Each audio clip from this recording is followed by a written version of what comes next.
మీ మోకాల నొప్పులకు ఎటువంటి సర్జరీ లేకుండా ఎపియాన్ పెయిన్ క్లినిక్ అందిస్తున్న అత్యాధునిక చికిత్స. క్యూ న్యూస్ కార్యాలయం మీద దాడి ఆ తర్వాత పరిణామాలతో ఎక్కడ కూడా బీఆర్ఎస్ కనీసం స్పందించలేదు. కవిత గారికి మద్దతు కూడా తెలపలేదు. ఆమె చేసింది అంటే ఆర్డినెన్స్ బాగుందని ఈమె బుక్క గులాలు జల్లుకోవడము, తర్వాత కాంగ్రెస్ పార్టీలో చేరి మినిస్టర్ పోస్ట్ తీసుకోవడం అనేటువంటిది అంటే ఏంటంటే ఒక రకంగా బీఆర్ఎస్ పార్టీని ఉరికమ్మ మీదకి ఎక్కించడం అన్నట్టు. కేటీ రామారావు గారికి కూడా తెలిసి ఇదంతా. ఎమ్మెల్సీ కవిత ఇంకొన్ని వ్యాఖ్యలు చేశారు తీన్మార్ మల్లన్నకి సంబంధించి. అసలు ఆయన జనాభా లెక్కల్లో కూడా లేరు. తీన్మార్ మల్లన్న ఎవరో కూడా నాకు తెలియదు అన్నారు. వాళ్ళ అయ్యా నాతో పెట్టుకొని అలిసిపోయి ఇంట్లో పన్నాడు ఫామ్ హౌస్లో. వాళ్ళ అన్న నాతో పెట్టుకొని అలిసిపోయి కొట్లాడి ఇంట్లో పన్నాడు. తీన్మార్ మల్లన్న ఇక్కడే ఉన్నాడు. వాళ్ళు అంతో ఇంతో ఉద్యమాలు అవ్వో మన్నో మశాడమో చేసి బతికిరు. నువ్వైతే కూడబెట్టిన కూడుకాడికి వచ్చి పాలు తీసుకుంటున్నటువంటి మహిళవు. అందరికీ నమస్కారం. నేను Swaroopa Potlapalli. Welcome to Suman TV.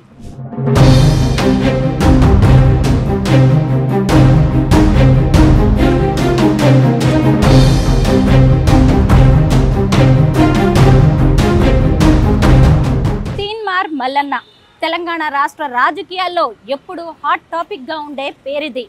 BC రిజర్వేషన్లకు సంబంధించి ఆయన చేసిన కంచం మంచం వ్యాఖ్యలు అనేవి పెద్ద దుమారాన్నే రేపాయి.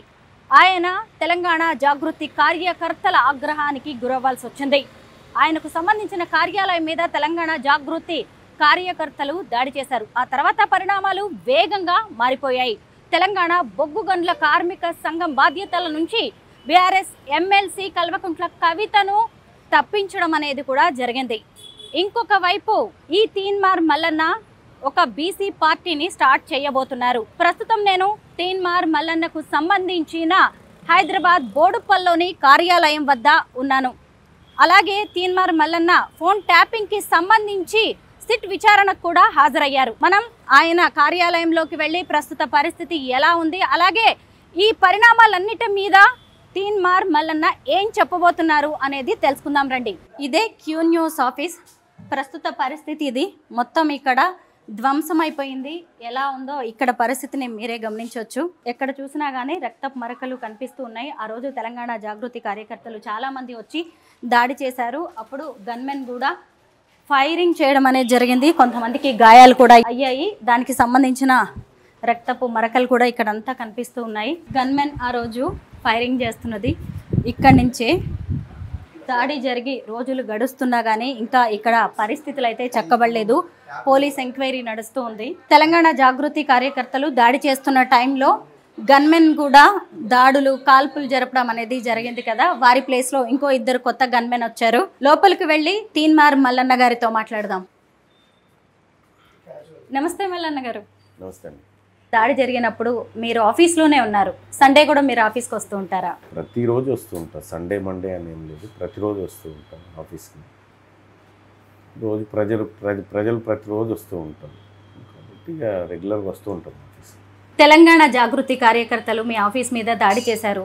మీరు కూడా స్వల్ప గాయాల పాలయ్యారు. మీరు అసలు ఊహించి ఉండరు ఆ దాడి జరిగింది, జరగబోతోంది అని. అంటే ఊహించడమా ఊహించకపోవడం అనేది కాదు, కానీ ఇక్కడ చాలామంది ప్రజలు వస్తూ ఉంటారు కదా. ఆ ప్రజలు ఎవరో ప్రజలు అనుకుంటారు తప్ప కానీ ఇట్లా హత్యాయత్నం చేయడానికి వస్తారని ఎక్స్పెక్ట్ చేయం కదా. ఒకవేళ వాళ్ళే అట్లా వస్తారంటే మేము ఎట్లా ఎందుకుంటాము? మేము మా పనిలో మేము ఉంటాం కదా, జాగ్రత్తల్లో.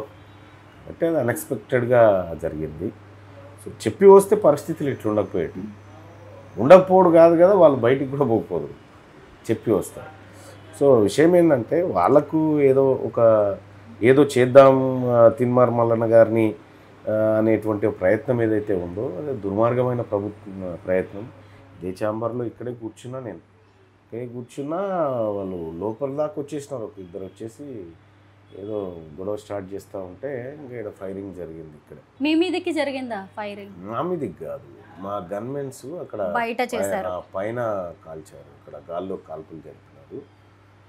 గాల్లోకి కాల్పులు జరిపితే కొంతమంది గాయాలు ఎలా అయ్యాయి? అంటే ఎవరికి గాయాలు కాలేదు, బుల్లెట్ గాయాలు ఎవరికి కాలేదు, బ్లడ్ అంతా పడింది కదా. అది వాళ్ళు ఏం చేసినారంటే వచ్చినటువంటి వాళ్ళు ఆ బయట ఉన్నటువంటి అద్దాల డోర్లను వాటిని అన్నిటినీ పగలగొడుతున్న క్రమంలో వాళ్ళకి అన్ని ఇట్లా గాజు పెంకులు అన్నీ గుచ్చుకుపోయి పాపం వాళ్ళకి బ్లడ్ గారింది. మన దగ్గరకు వచ్చిన వాళ్ళు పాపం వాళ్ళేం పాపం చేసారు కానీ వాళ్ళ బ్లడ్ అంతా కారింది, వాళ్ళే గాయపడ్డారు చాలామంది. ఇక్కడికి వచ్చిన ప్రజల్ని కూడా అంటే విజిటర్స్ వస్తే వాళ్ళని కూడా కొట్టినారు, వాళ్ళ మీద కూడా దాడి చేసినారు. మనం ఒకసారి చూద్దాం. ఇక్కడి నుంచి ఫైర్ చేసినారు. ఇక్కడ మాబ్ అంతా జామ్ అయిపోయి మా గన్మెన్ల మీద అటాక్ చేస్తుంటే ఇక్కడ ఇక్కడ ఇక్కడ పైకి 6 రౌండ్లు కాల్చినారు. అంటే అది ఇప్పుడు చేసేసినారు. అక్కడ 6 రౌండ్లు కాల్చినారు. అప్పుడే వాళ్ళు ఇంకా పారిపోయినారు. అప్పటిదాకా పారిపోలేదు. అందులో ఉన్నటువంటి వాళ్ళని పోలీసులు అదుపులోకి తీసుకొని పోయినారు. ఇదంతా రక్తమే ఉండే, బ్లడ్ ఉండే. ఇదంతా బ్లడ్ మార్కులే, ఇవన్నీ ఇంకా పోలేదు. ఇదంతా బ్లడ్ మార్కులే. వీటికి కూడా ఉండే బ్లడ్ అంతా తుడిచినట్టున్నారు మా వాళ్ళు. అయితే ఇక్కడ కూడా ఇవన్నీ కూడా వాళ్ళు ఈ చైర్స్తో దాడి చేసినటువంటి. అంటే ఇది పగలగొట్టి లోపలికి రావాలి అనేది వాళ్ళ మాబు ఆలోచన ఉండే. అట్లా ప్రయత్నం చేసినారు కానీ ఇది స్టాండర్డ్ ఉండి పగలలేదు. ఇక్కడి నుంచి ఇట్లా వెళ్ళిపోయినారు. అప్పటికే మా ఒక గన్మెన్ శ్రీను అక్కడ ఆ వాల్ దగ్గర వాళ్ళని దాదాపు ఒక 15 మినిట్స్ అక్కడ ఆపిండు వాళ్ళని. 15 మినిట్స్. అంటే ఇటు నుంచి కూడా ఎంట్రన్స్ ఉందా? ఇదేంది ఇదిగో బ్లడ్ మార్క్ ఇదేమో అట్లా వచ్చి ఇట్లా వెళ్ళిపోవడానికి ఇదొక రూట్ అన్నట్టు. ఇక్కడ చాలా మ్యాక్సిమం ఇక్కడ ఆపారు. ఇక్కడ మీరు చూడొచ్చు, ఇదంతా బ్లడ్. ఇది ఇక్కడ నుంచి తోసుకొని రావడానికి ప్రయత్నం చేసినారు. ఇదిగో బ్లడ్ ఇదంతా తీసుకొచ్చి ఇక్కడ జరిగింది. ఆ బయటది అంత పగలగొడితే వాళ్ళకి గాయాలైంది. తర్వాత ఇక్కడికి పోవడానికి ప్రయత్నం చేసినారు, అక్కడికి పోలేకపోయినారు. ఇంకా ఇది అక్కడక్కడ అంతే డ్యామేజ్ అయిపోయింది అంత బాగా. ఇవన్నీ బ్లడ్ మార్కులు అయ్యింది. మల్లన్న గారు, మీరు ఇందాక ఒక మాట అన్నారు, హత్యాయత్నం చేయడానికి వచ్చారు అని. అంటే తీన్మార్ మల్లన్న టార్గెట్గా ఒక హత్యాయత్నం జరిగిందంటారా? అంటే మరి దేనికోసం వచ్చి రాలేమన్నా చర్చలకు? అంటే భయపెట్టడానికి కానీ. తీన్మార్ మల్లన్న భయపడతాడా? భయపెడితే తీన్మార్ మల్లన్న భయపడేటోడు కాదు కదా, భయపెడితే భయపడడానికి. అంటే వాళ్ళు హత్యాయత్నం చేయడానికి వచ్చారు కాబట్టి ఆ కార్యక్రమం జరిగింది.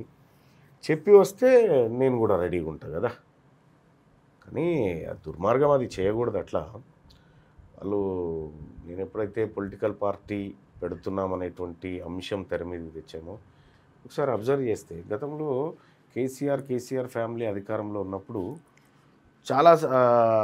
చాలాసార్లు మేము అనుకున్నాం, చాలాసార్లు వాదోపవాదాలు జరిగినాయి అనుకున్నాం, పరస్పర విమర్శలు చేసుకున్నాం, అన్నీ చేసినాం. కానీ అప్పుడు ఎట్లాంటి దాడులు లేవు, అంటే ఈ తరీకాలో లేవు. చిన్న మాట ఏదైతే ఉందో ఆ చిన్న మాటతోని ఇవాళ నీ చేతిలో అధికారం లేదు, మీ అమ్మ నాన్న మద్దతు లేదు, మీ అన్నయ్య మద్దతు లేదు, మీ పార్టీ మద్దతు లేదు, ఎవరి మద్దతుతో పట్టబగటీలు రాగలిగినావు ఇక్కడికి? అంటే వాళ్ళెవ్వరి మద్దతు లేదు అని మీరు వ్యాఖ్యలు చేశారా కవిత మీద? నేను ఏం కవిత మీద చేసిన వ్యాఖ్యలు కాదవి. బీసీ రిజర్వేషన్ మీద ఆమెకేం సంబంధం? బీసీ రిజర్వేషన్ అనేది అంటే ఆర్డినెన్స్ తీసుకొస్తున్నామని మంత్రులు మీడియా సమావేశం పెట్టి చెప్పే వరకు కూడా ప్రపంచానికి తెలియదు. కానీ హాఫ్ అన్ అవర్ ముందే ఇంటికాడ సంబరాలు స్టార్ట్ అవుతాయి. హాఫ్ అన్ అవర్ ముందే నీకెట్లా తెలిసింది ఇదంతా? నీకెట్లా తెలిసింది? అంటే ప్రభుత్వంలో ఏదో ఒక పర్సన్ నీకు అండగా నిలబడ్డాడు అన్నట్టే కదా. రెండోది సరే ఆర్డినెన్స్ వస్తే ఓకే రైట్, కానీ బీసీల గురించి మాట్లాడే నైతిక హక్కు ఆ కుటుంబానికి ఎక్కడిది? లేదు కదా. ఎందుకంటే బీసీల రిజర్వేషన్ను 33 నుంచి 22% తీసుకొచ్చింది కల్వకుంట్ల చంద్రశేఖరరావు గారు. బీసీలను రాజకీయంగా అనగదొక్కింది వాళ్ళు. బీసీలను ఎక్కడికక్కడ అన్ని రంగాల్లో అణిచివేసినటువంటి కుటుంబం ఇప్పుడు బీసీల గురించి మాట్లాడి బీసీ ఉద్ధారకులు లెక్క బయటికి వెళ్తూ ఉంటే బీసీ ప్రజలను చూసుకుంటూ కూర్చుంటామా? చూసుకుంటూ కూర్చోం కదా. అందుకోసమే నీకేం సంబంధం అమ్మా అనే మాట చెప్పినాం. నేను మాట్లాడినటువంటి దాంట్లో కూడా క్లియర్గా వాళ్ళ నాన్న సందేశం పుస్తకంలోంచిదే ఆ పదం, ఎక్కడదో కాదు. తెలుగు మహాసభలలో 2017లో ఆ సభలలో ఉన్నది చూపిస్తే ఇక వాళ్ళకు మైండ్ బ్లాక్ అయిపోయింది, రేపు పొరపాటు చేసినాం రా అనేటువంటి మాటకు. ఏదేమైనా కూడా ఆమెకి అంత నాలెడ్జ్ లేదు. అంటే ఈ బీసీలో జీవన విధానం ఎట్లుంటుంది, వీళ్ళ జీవన శైలి, సంస్కృతి, వీళ్ళ భాష, వీళ్ళ కట్టుబాట్లు ఎట్లుంటాయి అనేటువంటిది ఆమెకి ఎట్లా తెలుస్తుంది? ఆమె విలమ దొరసాని. విలమ దొరసానికి ఈ బీసీల బతుకుల గురించి తెలియదు కదా. నాగన్లు ఎట్లా కడతారు, వరి నాట్లు ఎట్లా వేస్తారు, కలుపులు ఎట్లా తీస్తారు, ముదురు ఎట్లా తీస్తారు, ఇవన్నీ వాళ్ళకి తెలియదు. అది వాళ్ళ సంస్కృతిలో లేవు.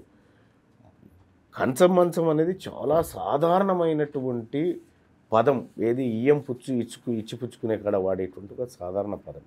అంటే ఇప్పుడు ఓకే రైట్, ఇప్పుడు ఒక మాట చెప్తాం. నేను అన్నది ఏంది, మీకు మాకు కంచం పొత్తు లేదు, మంచం పొత్తు లేదు అని చెప్పిన. పొత్తు లేదని చెప్పిన కదా, ఉందంటే కదా నువ్వు హట్టు కావాల్సింది. ఒకవేళ అదే నిజమైతే నీ భాషలోకి వస్తే, అంటే మా మంచాలు వేరు, మీ మంచాలు వేరు తల్లి అని చెప్పి క్లియర్గా చెప్పడం జరిగింది.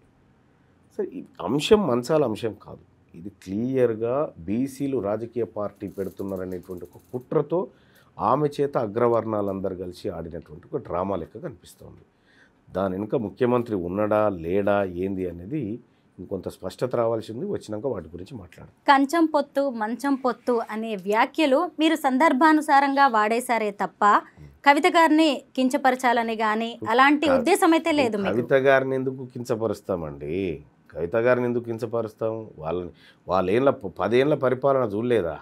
10 ఏళ్ల పాటు ఆమె అధికారంలో ఉన్నప్పుడు మరి నానా బీసీలకు రిజర్వేషన్ తగ్గిస్తా ఉన్నావు, ఇది అన్యాయం అని ఒక్కనాడని అన్నదా?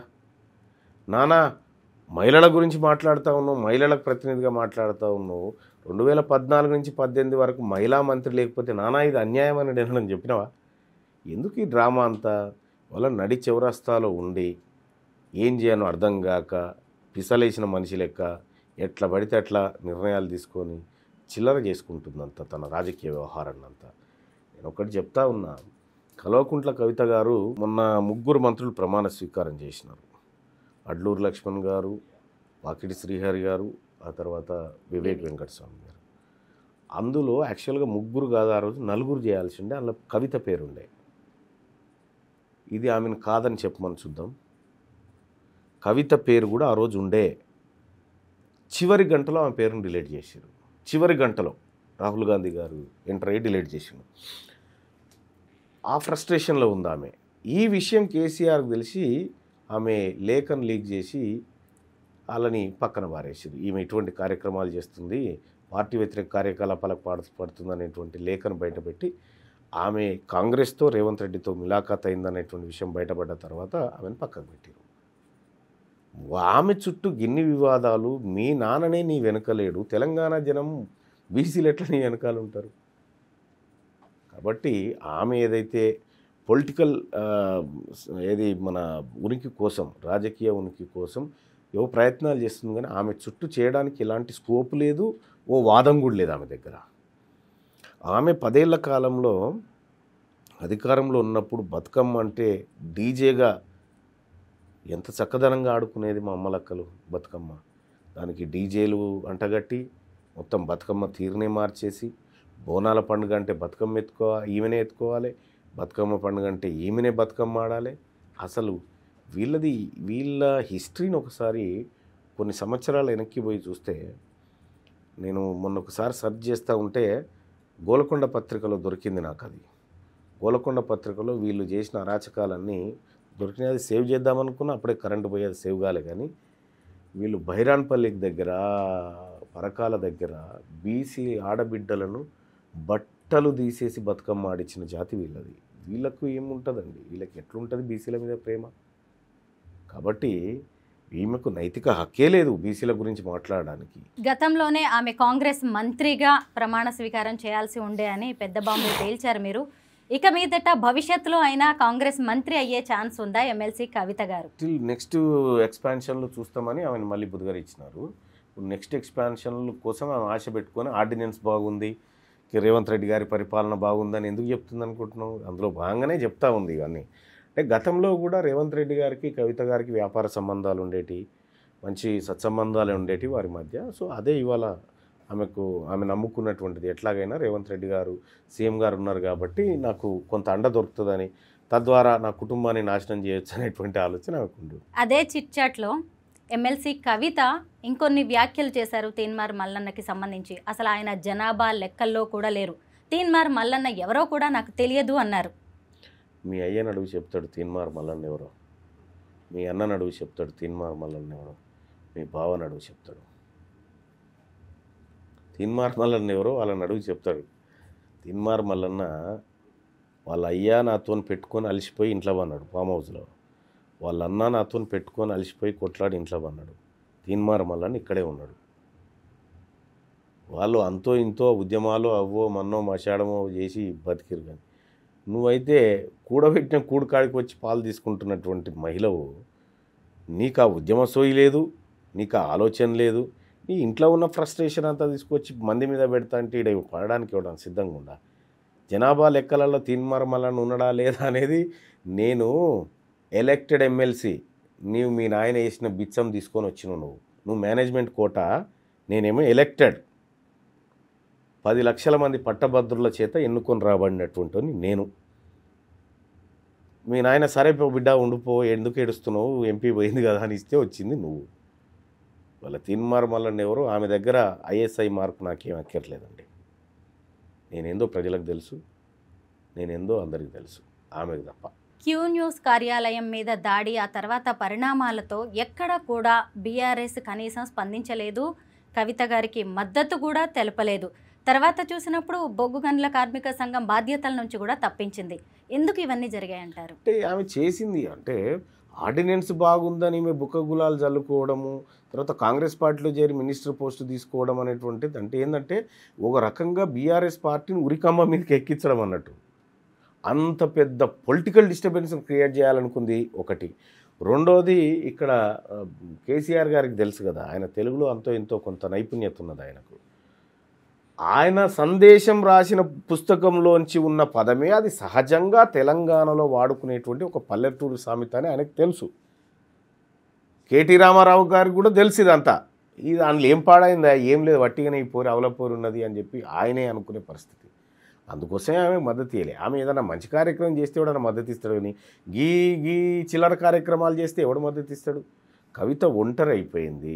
ఒంటరి అయిపోయినటువంటి సందర్భంలో ఏదో రేవంత్ రెడ్డి గారు కొంతేదో నడువురా బుజ్జి ఆడంగా నడువు నేను చూసుకుంటుంది ముళ్ళు లేకుండా అని చెప్పి ఆయన ఏదైనా చేయొచ్చు. కానీ ఈ టైంలో ఆమె పక్కన ఉండాల్సింది మేధావులు, గూండాలు, రౌడీలు, హత్యలు చేసేటువంటి వాళ్ళు కాదు ఆమె పక్కన ఉండాల్సింది. ఆమె రాజకీయ భవిష్యత్తుకు ఇదొక పెద్ద మచ్చ. ఇప్పుడు మనం కల్వకుంట్ల కవిత గారి గురించి మాట్లాడుకుంటున్నాం, కానీ మీరు గతంలో కుల గణన ప్రతుల్ని కూడా దగ్ధం చేశారు వరంగల్ సభలో. ఏకంగా సీఎం మీద కూడా వ్యాఖ్యలు చేశారు. ఎందుకు ఇలా? అంటే అధికార విపక్షాలను వేటిని కూడా మీరు వదిలిపెట్టరు. అంటే నేను అన్యాయాన్ని అన్యాయమే అని చెప్తా, న్యాయాన్ని న్యాయం అని చెప్తా. మనము తెలంగాణ సోషియో ఎకనామిక్ అవుట్లుక్ 2025-26 బుక్లో తెలంగాణ జనాభా 4,21,00,000 అని మనమే చెప్పినాం. తెలంగాణ ప్రభుత్వమే ముద్రించి అసెంబ్లీలో టేబుల్ మీద పెట్టింది సభ్యులకు. ఇక మీరు చూసుకోండి, తెలంగాణ జనాభా 4,21,00,000 ఉందని చెప్పింది మొన్ననే. మళ్ళీ కులగణన చేసి 3,74,00,000 మంది ఉన్నారంటే ఈ 50 లక్షల మంది ఎడిపోయినట్టు. ఈ 50 లక్షల మంది సమాధులన్నా చూపించాలి, డెత్ సర్టిఫికేట్లన్నా చూపించాలి. ఇది తప్పుడు లెక్క. నిజంగా నువ్వు చేసింది జెన్యూన్గా కుల సర్వే కరెక్టే అయి ఉంటే ఫలానా ఊర్లో ఫలానా కులం వాళ్ళు ఇంతమంది ఉన్నారు అని ఆ గ్రామ పంచాయతీ కాడ లెక్క ఎందుకు పెట్టలేకపోయినావు? ఇప్పటి వరకు ఏ కులం వాళ్ళు ఎంతమంది ఉన్నారు ఎందుకు చెప్తలేను? చేసింది ఫేక్ సర్వే కాబట్టి ప్రజల్ని కొత్తగా ఈ 50 లక్షల మంది బీసీలు కనుమరుగైపోయి కొత్తగా 16-17 లక్షల మంది ఓసీలు పుట్టుకొచ్చారు. మళ్ళా ఇంత అద్భుతమైన సర్వే భూప్రపంచం మీద ఏడ జరగదు. అందుకోసమే అది తప్పుల తడక సర్వేని కాల్చివేయడం జరిగింది.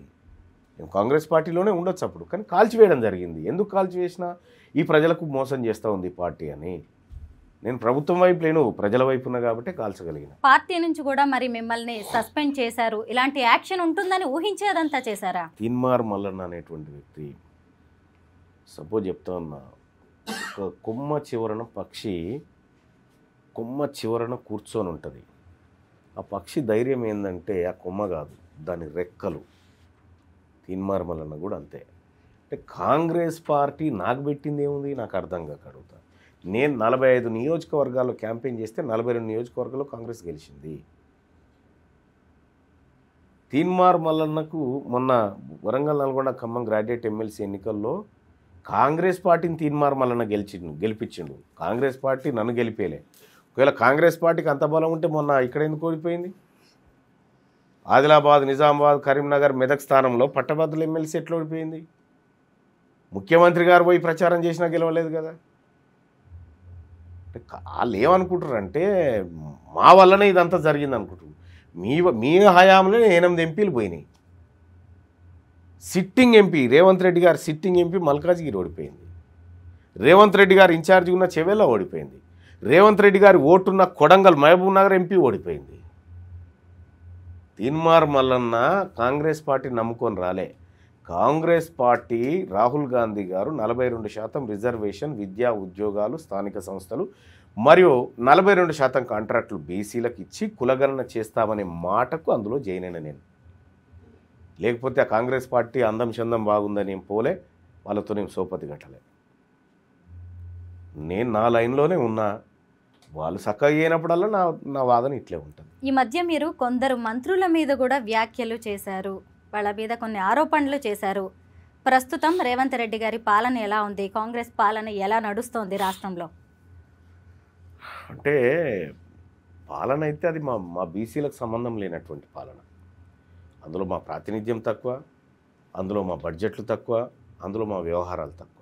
ఇది ఓన్లీ ఓసీల కోసం చేసుకుంటున్నటువంటి పరిపాలన లెక్క కనిపిస్తూ ఉంది. నిజంగా బీసీల బతుకులు మారాలన్నా, కాంగ్రెస్ పార్టీ ఇచ్చిన హామీలు నెరవేరాలంటే రాజ్యాధికారం అనేది బీసీలకు వాటా దక్కాలి. ఆ వాటా ఏం లేదు. కాబట్టి ఈ పరిపాలన పెద్దగా నాకేం ఎఫెక్ట్ అనిపిస్తలేదు. కానీ సరే, అప్పుడేమో కేసీఆర్ ఉన్నప్పుడేమో దుర్మార్గాలు, ఫోన్ ట్యాపింగ్లు, అరాచకాలు ఉంటుండే. ఇప్పుడు అవి జర తక్కువనే, కానీ తక్కువ మోతాదులో ఉన్నాయి అంతే. ఉన్నాయి కానీ తక్కువ మోతాదులో ఉన్నాయి అంతే. పెద్ద బెటర్ పరిపాలన అయితే ఏం కనిపిస్తుంది. బీసీలకు ఓ పార్టీ రాబోతోంది. కాంగ్రెస్కి అలాగే బీజేపీ, బీఆర్ఎస్కి ఒక పార్టీ గుర్తు ఉన్నట్టే మా బీసీల పార్టీలకు కూడా ఒక గుర్తు రాబోతుంది అని అన్నారు మీరు. అంటే తీన్మార్ మల్లన్న బీసీ పార్టీ పెట్టబోతున్నారా? బీసీ పార్టీ కాదు, బీసీల చేత పార్టీ. బీసీల చేత పార్టీ రాబోతూ ఉంది. ఇందులో బీసీ పార్టీ పెట్టుకొని బీసీలకు ఇస్తాం. మా ఎస్టీ సోదరులకు, మా ఎస్సీ సోదరులకు, వాళ్ళకు కూడా ఇచ్చుకుంటాం కదా టికెట్లు. బీసీల చేత పార్టీ రాబోతూ ఉంది. బీసీల చేత పార్టీ రాబోతూ ఉంది.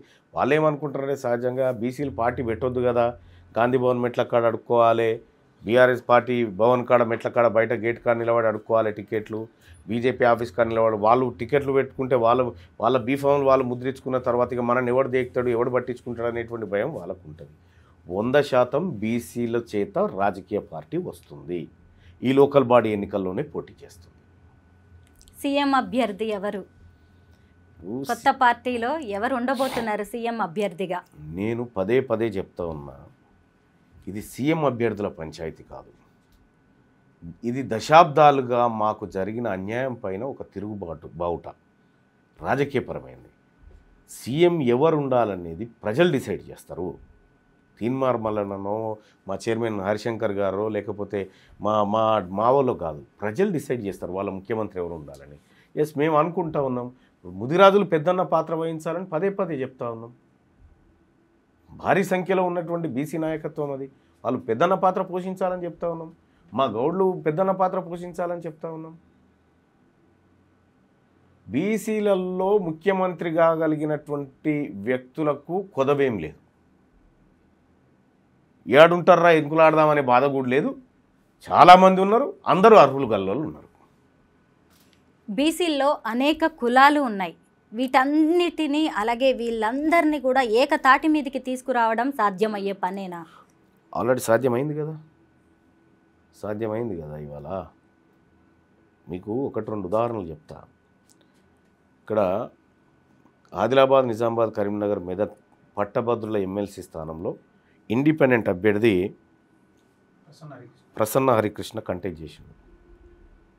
ఇక్కడ వరంగల్, నల్గొండ, ఖమ్మం టీచర్ ఎమ్మెల్సీకి పూల రవీందర్ ఇండిపెండెంట్గా కంటెస్ట్ చేసింది. కేవలం 2 నెలల కాలంలోనే 23,000 ఓట్లలో 5,200 ఓట్లు మా బీసీ అభ్యర్థులకు తేగలిగినాం. ఇక్కడ హరికృష్ణ 70,000 ఓట్లు తేగలిగాడు. ఇది బీసీవాదం లేనిదే అయిందా? 125, 130 ఏళ్ళ కాంగ్రెస్ పార్టీ పోటీ చేసి మా అభ్యర్థి వెనకాల ఉన్నది. ఇక్కడ 40, 45 ఏళ్ళ చరిత్ర కలిగినటువంటి పార్టీలు మా అభ్యర్థులు వెనకాల పడ్డాయి, వెనకాల గెలవలేక ఓడిపోయినాయి. ఒక రాజకీయ నాయకుడికి, ఒక రాజకీయ ఆలోచనకి ప్రోగ్రెస్ కార్డు ఎలక్షనే. ఆ ఎలక్షన్లో మేము పర్ఫెక్ట్గా మేము ఊహించిన దానికంటే ఎక్కువ చైతన్యం తేయగలిగినాము. ఇప్పుడు ఇంకా మరింత చైతన్యవంతమైంది. రేపు స్థానిక సంస్థల ఎన్నికల్లో అందరి మైండ్ బ్లాక్ అయ్యే రిజల్ట్స్ తీసుకొస్తాం. సీఎం రేవంత్ రెడ్డి తీసుకొచ్చిన ఆర్డినెన్స్ కరెక్టే, రేపు బీఆర్ఎస్ కూడా నేను చెప్పిందే కరెక్ట్ అని ఒప్పుకోవాల్సిందే అని కూడా కల్వకుంట్ల కవిత అన్నారు. ఇది ఆమె స్థాయిలో అడుగురు ఈ క్వశ్చన్, కానీ ఆమె మీద దృష్టి పెట్టేంత ఇంట్రెస్ట్ మాకు లేదు. ఆ ఆర్డినెన్స్కి సంబంధించి మీ అభిప్రాయం ఏంటి? ఇది అడిగిరు బాగుంది. ఆ ఆర్డినెన్స్ అది కొనెళ్ళే ఆర్డినెన్స్ కాదు, అది 9th షెడ్యూల్లో పెట్టడం ఏకైక మార్గం. అదర్వైజ్ ఏ ఆర్డినెన్స్ నిలబడదు. దానికి ఏదో అమికబుల్ సొల్యూషన్ తీసుకొస్తా ఉన్నాం, ఇంపారికల్ డేటా పెడతా ఉన్నాం అని చెప్తా ఉన్నారు, కానీ అది కూడా కోర్టులో నిలబడదు. Triple test Krishnamurthy versus union of India కేసులో క్లియర్గా త్రిబుల్ టెస్ట్ను చెప్పినారు.